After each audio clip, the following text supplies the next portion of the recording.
पहले ही हम इस बात को स्पष्ट कर देते हैं, कायस्थों के साथ मेरा कोई लेना देना नहीं है। ये केवल मात्र स्वघोषित निग्रहाचार्य के 2 घंटे तक किए गए अशास्त्रीय प्रवचन का छोटा सा शास्त्रीय खंडन है। स्वघोषित निग्रहाचार्य ने मुझे उसको खंडन करने के लिए आमंत्रण किया था, ये उसी का प्रतिक्रिया है। और एक बात, पूज्य पुरी शंकराचार्य जी के कुछ स्वघोषित शिष्य इस स्वघोषित निग्रहाचार्य को अनुस्मरण कर रहा है, उनको मैं एक तथ्य दे देता हूँ। ये वही व्यक्ति है जो पुरी के शंकराचार्य जी के विरुद्ध व्यंग्यात्मक शब्दों का प्रयोग करता रहता है, परंतु इसकी सच्चाई सबके सामने रखने के बजाय सभी इसका समर्थन कर रहा है। फिर भी पूज्य गुरुदेव के विरोधी और गोद्रोही इन जैसे करोड़ों के लिए मैं अकेला ही पर्याप्त हूँ। अभी इस स्वघोषित निग्रहाचार्य ने उसके कायस्थ विषयक वीडियो में 2 घंटे तक जो शास्त्र विरुद्ध प्रवचन किया है, उसमें इसने आपने बताए हुए 2 शास्त्र विरुद्ध तथ्य के द्वारा वर्ण संकरता को बढ़ावा देने की गुप्त प्रयास किया है।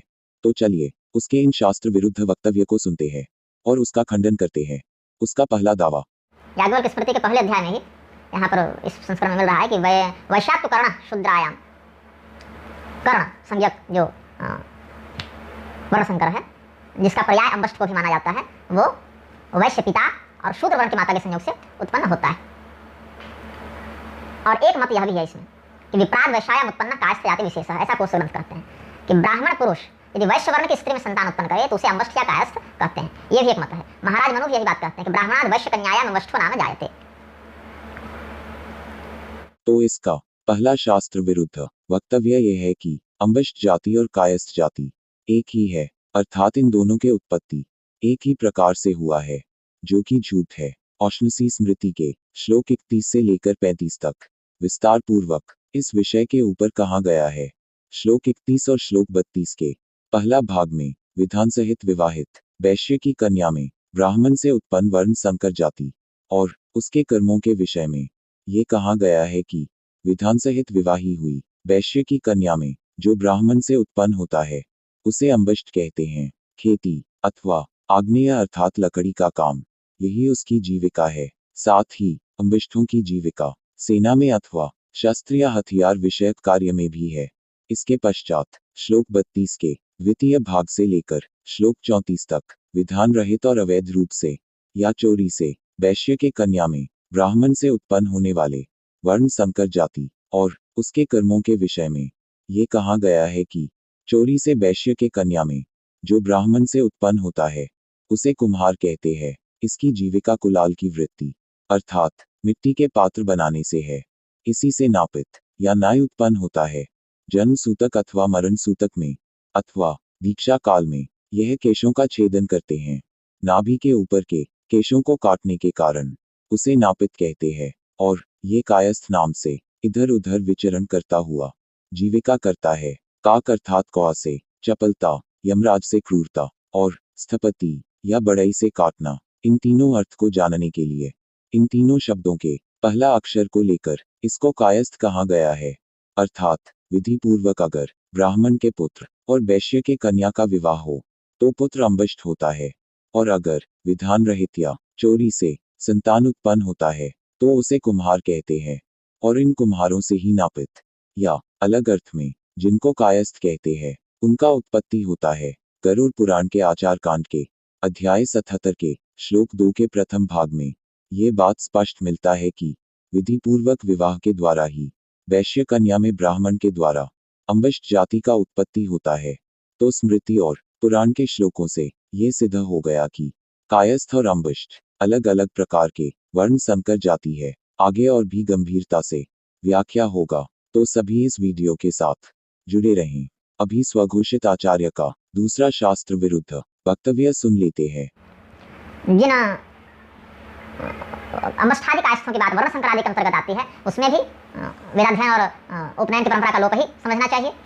तो यह समझना चाहिए कि 2-4-5% कायस्थ बंगाल बिहार के कुछ उन क्षेत्रों में विद्यमान है, या उन्हीं के अन्य कहीं के नाते रिश्ते वाले भी नियमों पर श्रद्धा रखते होंगे जहां पर उपनयन आदि की अविच्छिन्न परंपरा चल रही है। इस शास्त्रीय व्यक्ति का कहना है कायस्थों में कुछ 5 से 10% लोगों का अभी भी वर्णगत संस्कार होता है और बाकी सभी लोग संस्कार भ्रष्ट है, और ये 5 से 10% लोग क्षत्रिय या वैश्य में गिने जाते हैं। तो सभी को मैं व्यास स्मृति के प्रथम अध्याय के श्लोक 11 और 12 को पढ़ने के लिए कहूंगा, जिसमें ये तथ्य उद्भासित है कि बढ़ई, नापित वाला कुंभकार, वणिक अर्थात समुद्र पार व्यापार करने वाले व्यापारी, किरात, कायस्थ, माली, वरिट, मेद, चांडाल, कैवर्त, श्वपच, कोक, कुटुंबी या कुटामाली, और जो गौमांस भक्षण करता है वह सभी अंत्यज है। इनसे बात करने पर स्नान करना चाहिए और इनको देखने से सूर्य भगवान का दर्शन करे।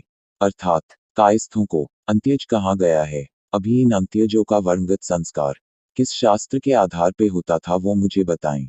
कुछ देर के लिए अंबष्ट और कायस्थों को हम पर्याय मान भी ले तो भी इनका जातकर्म संस्कार संभव है क्या? उत्तर है नहीं। विधि विधान से विवाह करने वाले ब्राह्मण पुरुष से वैश्य स्त्री में जो अंबष्ट उत्पन्न होता है उसका वर्णगत संस्कार नहीं होता है, वो शूद्र वर्ण का होता है, जिसका उल्लेख हमें व्यास स्मृति के प्रथम अध्याय के श्लोक 8 के प्रथम भाग में मिलता है। व्यास स्मृति में वचन है कि ब्राह्मण या क्षत्रिय से विधिवत वैश्य कन्या के विवाह से उत्पन्न संतान शूद्र वर्ण का होता है।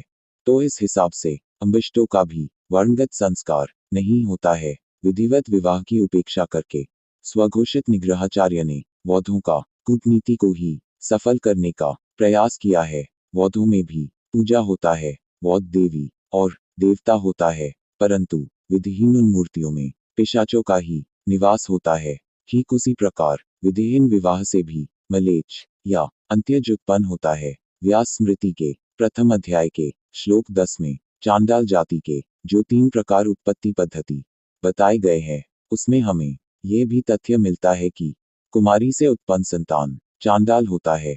याज्ञवल्क्य स्मृति के व्यवहार अध्याय के श्लोक 128 और 129 के अध्ययन से भी ये तथ्य उद्भासित होता है कि एक ही वर्ण में विधिवत विवाह से उत्पन्न संतान ही वेद और पिता के संस्कार को धारण करने योग्य है। इसी याज्ञवल्क्य स्मृति के आचार अध्याय के राजधर्म प्रकरण के श्लोक 336 में उल्लेख है, राजा को उचित है कि लुटेरों, चोरों, इंद्रजालिक आदि धूर्त एवं दुराचारी डाकुओं से और विशेषकर कायस्थों से पीड़ा को प्राप्त हुई अपनी प्रजा की रक्षा करें।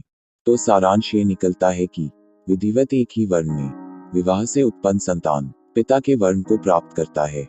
दूसरे ओर विधिवत विवाहित उच्च वर्ण के पिता और निम्न वर्ण के माता से उत्पन्न संतान शूद्र वर्ण का होता है, परंतु विधिहीन तथा चोरी से उत्पन्न संतान एवं उच्च वर्ण के स्त्री और निम्न वर्ण के पुरुष के संसर्ग में उत्पन्न संतान मलेच्छ या अंत्यज होता है। स्वघोषित निग्रहाचार्य को मेरा चुनौती है, इधर उधर से बिना प्रमाण के तथ्य उठाकर प्रवचन ना दे। क्षमता हो तो स्मृति वचनों से मेरा खंडन करें और खुद को वर्ण प्रथा तथा गो वंश के भक्त प्रमाणित करें। मुझे उत्तर श्रुति या स्मृति वचनों से ही चाहिए, क्योंकि मानवों के कर्म का निर्णय स्मृति शास्त्र ही करते हैं। व्यास स्मृति के प्रथम अध्याय के श्लोक 4 के अनुसार जहाँ श्रुति, स्मृति और पुराणों के वचनों के मध्य विरोध हो वहाँ वेदोक्त कर्म ही प्रधान है, और अगर स्मृति एवं पुराण के वचनों में विरोध देखा जाए तो स्मृति वचन ही बलवान है, अर्थात स्मृति के कहे हुए वचनों को ही करना चाहिए। तो कृपया मुझे विवेकानंद जैसा कुतर्क नहीं देना, शास्त्रीय उत्तर चाहिए। जिनको लगता है हमारा कार्य सभी के कल्याणार्थ है वो कृपया हमारे सेवा कार्य के लिए आर्थिक सहायता अवश्य दे, ताकि हम समय निकालकर इस विनाश से पहले जितने सत्य आपको जानना चाहिए वो सभी आप लोगों के समक्ष रखने में समर्थ हो सके। कुछ व्यक्तियों का कहना है कि विष्णु स्मृति के पहले अध्याय के पहले श्लोक में कायस्थों को परमेश्वर का रूप कहा गया है, परंतु विष्णु स्मृति के पहला अध्याय तो छोड़िए, किसी भी अध्याय में ऐसा कोई भी श्लोक नहीं है। आज बंगाल, बिहार में जितने मुसलमान हैं ये सभी उन्हीं बौद्धों का वंशज है, जिन बौद्धों का आर्य भूमि में नेतृत्व कायस्थ कुल में उत्पन्न व्यक्तियों के द्वारा किया जाता था। इस विषय के ऊपर जल्द ही हमारे वीडियो आने वाला है। इसी के साथ गौहत्या के पक्षधर विवेकानंद, अभय चरण आदि भी कायस्थ था। वर्तमान समय में भी बंगाल में गौ भक्षियों के रूप में इन्हीं लोगों के वंशज आपको मिल जाएगा।